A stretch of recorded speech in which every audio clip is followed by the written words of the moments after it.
দুপুরের জন্য খুবই সিম্পল একটা তরকারি রান্না করছি।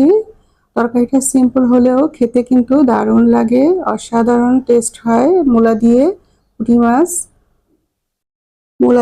পুঁটি মাছ কার কাছে কেমন লাগে জানি না, কিন্তু আমার কাছে খেতে কিন্তু অসাধারণ লাগে। প্রথমে তেল দিয়ে পেঁয়াজ কুচি দিয়েছি, পেঁয়াজ কুচিগুলো ব্রাউন করে ভেজে নিয়ে এখানে হলুদ, মরিচ আর ধনে গুঁড়ো দিয়ে একটু কষিয়ে দিচ্ছি।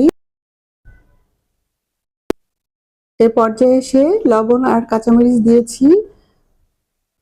আর এখন কষানো মশলার মধ্যে সবজি মূলা দিয়ে দিয়েছি, আর মূলাটা আমি আগে একটু ভাপ দিয়ে নিয়েছি। পুঁটি মাছ আগে ভেজে নিয়েছি।